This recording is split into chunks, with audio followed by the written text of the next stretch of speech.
Esta semana hemos visto que China ha convertido el 80 aniversario del final de la Segunda Guerra Mundial en el Pacífico en un escaparate diplomático de primer nivel. Casi 30 jefes de Estado han acompañado a Xi Jinping, entre ellos Vladimir Putin, Kim Jong-un, incluso un miembro de la OTAN como Turquía. Pero más allá del poder militar exhibido, el mensaje que nos interesa tratar es el político. China parece que quiere mostrarse como un centro de gravedad del nuevo orden mundial y advertir de las consecuencias que tendría tenerlo como enemigo. Hoy analizamos con Gracia Abad Quintanal, profesora de Relaciones Internacionales y vicedecana de Investigación de la Facultad de Derecho y Relaciones Internacionales de la Universidad de Nebrija, qué nos dice ese desfile sobre la estrategia global de Pekín y cómo nos puede reconfigurar los equilibrios en el mundo. Gracia, bienvenida, buenas tardes. Buenas tardes. ¿Qué mensaje político? Sí. ¿Qué mensaje político envía China con esa reunión de casi 30 jefes de Estado en Pekín en el 80 aniversario del final de la guerra en el Pacífico? Sí, no, desde luego es un mensaje muy poderoso, ¿no? Efectivamente, son muchos líderes, es la mayor parte del PIB mundial, es la mayor parte de la población mundial, y son estados que efectivamente parecen querer plantear un orden internacional alternativo al existente, con lo cual el mensaje es vigoroso. Con todo, la retórica china, que no quiere decir que responda a la realidad, pero la retórica es de que la voluntad de confrontación que Occidente lee en ese desfile no es tal y que no hay que percibirlo como amenaza como está haciendo Occidente. Sin embargo, Gracia, Xi en su discurso llegó a afirmar que la humanidad tiene que elegir entre paz o guerra, diálogo o confrontación. Me pareció, por un lado, que se erigía, me pareció personalmente, corrígeme si me equivoco, que se erigía así en el garante del multilateralismo, hablaba de acercar posturas, bien es cierto, pero al final decía que a lo que nos exponíamos es a la guerra, a la confrontación. Claro, esta es la doble lectura, ¿no?, que se puede hacer de su discurso. Efectivamente es un discurso capcioso, con dobles intenciones, está clarísimo. Se puede entender entre líneas esa amenaza y bueno, es la percepción generalizada en Occidente, empezando por los Estados Unidos, y es más que razonable que sea así, también porque efectivamente fue un despliegue diplomático, pero fue también un despliegue militar incomparable, eso también hay que decirlo, con lo cual eso ayuda, ¿no?, a que esa percepción de amenaza tenga más sentido, pero efectivamente también se puede leer en la clave que China quería o que ha querido vender no, China es una potencia responsable, somos nosotros los que podemos liderar ese orden mundial de entendimiento y paz, a diferencia de lo que quiere Occidente. Eso es un poco, ¿no?, el doble juego con el que trataba de presentar la situación. Desde luego, Gracia, la asistencia masiva de líderes extranjeros refuerza esa narrativa de Pekín, al menos de que está en el centro de un bloque global emergente. No estuvo en el desfile, creo recordar, pero sí estuvo en Tianjin unos días antes Narendra Modi, que ahí es nada, pero es que ha estado rodeado de Vladimir Putin, de Kim Jong-un, y hasta a mí me ha llamado mucho la atención que estuviera Turquía, miembro de la OTAN. Sí, efectivamente, estuvo Narendra Modi, porque bueno, ha habido una sucesión de eventos, ¿no? Al desfile le precedió casi inmediatamente la cumbre de la Organización de Cooperación de Shanghái, en la que también ha sido siempre el líder destacado China y que cobra, si cabe, más importancia en el momento actual con todo lo que está ocurriendo. Con lo cual, efectivamente, todos estos líderes que formarían parte, ¿no?, de un núcleo alternativo al liderado por Estados Unidos han tenido oportunidad de encontrarse estos días precisamente en China bajo los auspicios de Xi y bueno, pues formando ese conjunto en torno a la propia China que ha visto claramente reforzado ese liderazgo a nivel internacional. Turquía es algo muy particular. Turquía siempre se presenta como un tercero como algo diferente de todo lo demás, juega sus cartas, mantiene unas relaciones buenas, aunque con tensiones con Occidente, también con los demás. Turquía siempre es un tercero en discordia. No hay que olvidar, por ejemplo, ¿sí? el intento, ¿no? Aquel intento de conversaciones al comienzo de la guerra en Ucrania entre Ucrania y Rusia tuvo lugar precisamente en Turquía. Es decir, siempre se reproducen estas situaciones. Te decía que me da un poco la sensación de que si Trump no hubiera dinamitado el multilateralismo, otro presidente de Estados Unidos, el que fuera, habría mantenido seguramente otro enfoque. No podría China arrogarse ese papel de representante de un bloque de la multilateralidad, porque al final parece que nos ha empujado al conjunto de naciones del mundo de Estados Unidos a una realidad distinta, ¿no? Es posible, desde luego, el dinamitar todos los puentes, ¿no?, que pueden permitir que sea Occidente quien, como hasta ahora, liderara un orden internacional cooperativo y basado en instituciones, no parece inteligente. Pero es verdad que China ha tenido mucha suerte con la coyuntura internacional.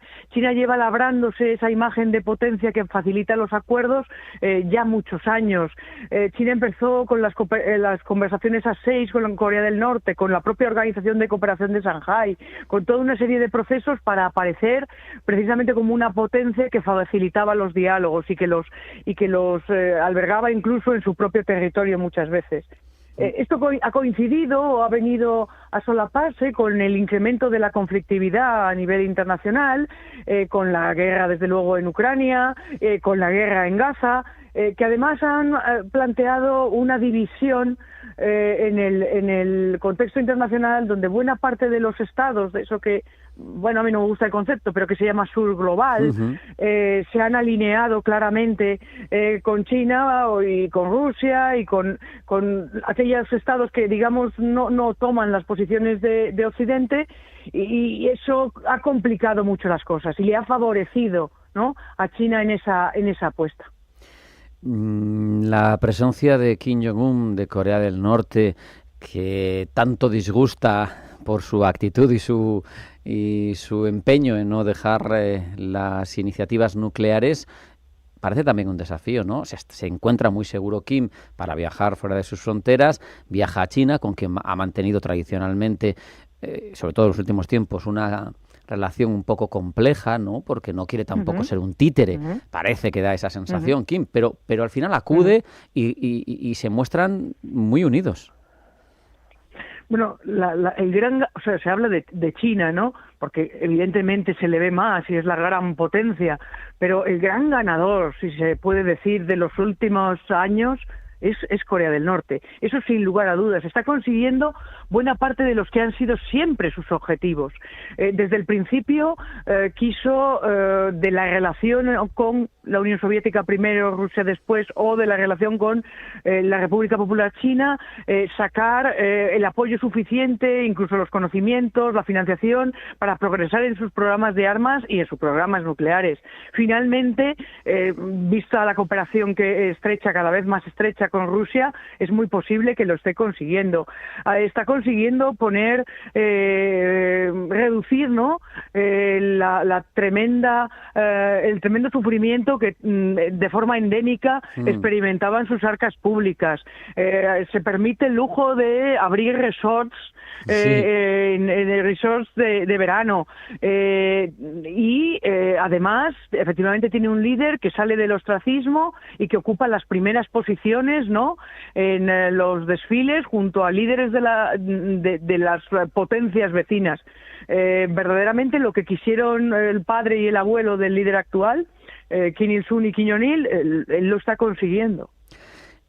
Otro líder que estaba encabezando ese paseo, ¿no?, de 30 jefes de Estado, que estaba siguiendo, sin duda, dando una imagen tremenda a Xi Jinping, que hemos estado viendo.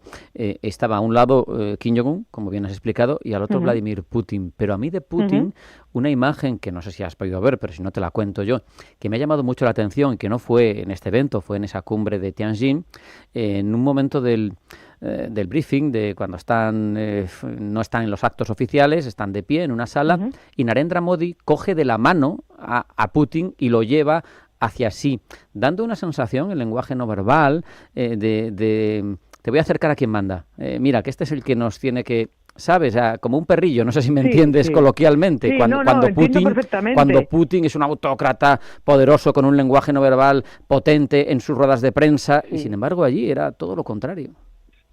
Sí, es verdad, lo ha sido tradicionalmente, pero no conocía esta imagen, eso es muy interesante, desde luego, pero bueno, es algo que ya se repite, ¿no?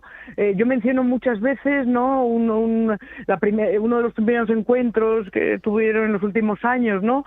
Xi Jinping y Vladimir Putin, bueno, pues en medio de, efectivamente, ese lenguaje no verbal, si se quiere más duro incluso, de Putin en comparación con el de Xi, que en principio querría parecer mucho más afable y demás, aunque luego sea otra cosa, pero es curioso cómo ocupaba, ¿no?, Xi Jinping el centro de la alfombra roja y dejaba al otro prácticamente fuera. Bueno, pues esto es otro episodio de esta misma situación. China está sabiendo controlar el centro de la imagen, está sabiendo controlar el centro del juego. Rusia tiene una apuesta muy complicada en Ucrania. Se sabe más, menos, porque la información llega no siempre de forma fácil, esto es evidente, pero le está haciendo sufrir su apuesta en Ucrania, incluso económicamente. Depende cada vez más de otros apoyos y depende, desde luego, del apoyo de China.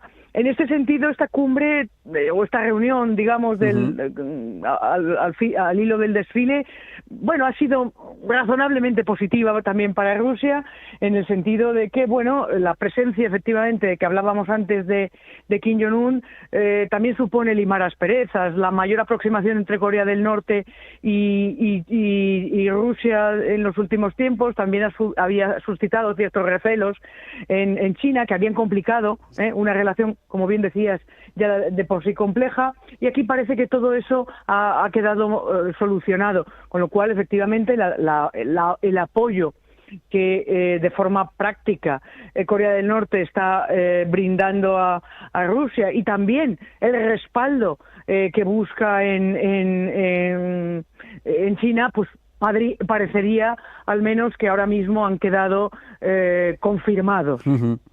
Para terminar, Gracia, te pido opinión ante este panorama que hemos dibujado. ¿Qué puede hacer Occidente o qué tiene que hacer Occidente ante una China potentísima, con un discurso de paz y multilateralismo, pero de tríada nuclear y de muchos apoyos detrás de su líder, porque quedamos un poco fuera de juego? Sí, es muy complicado, efectivamente. Bueno, evidentemente hay que mantener, en la medida de lo posible, abiertos los canales diplomáticos, los canales de comunicación, la posibilidad de entendimiento con China, tanto de los propios Estados Unidos como incluso más de la Unión Europea, tiene que seguir abierta. El diálogo no se puede perder, pero al mismo tiempo es necesario que Occidente recupere parte de su capacidad, tanto institucional como en términos de su propia cooperación interna. Es decir, esa división creciente que se está viendo entre los dos lados del Atlántico, el debilitamiento de todos los procesos cooperativos, de las organizaciones internacionales, todo eso debería abandonarse, debería producirse un fortalecimiento de esa cooperación también en el contexto occidental. Debe poder con ello reforzar sus estructuras económicas y sus estructuras de seguridad, que solamente se ven debilitadas por ese hundimiento de las instituciones, y desde esa postura más fuerte poder en ese diálogo, que digo no se debe cerrar con China sobre todo, pues tener una voz más fuerte con la que hablar. Gracia Abad Quintanal, vicedecana de Investigación de la Facultad de Derecho y Relaciones Internacionales de la Universidad Nebrija. Muchas gracias, un abrazo y hasta la próxima. Un abrazo, gracias.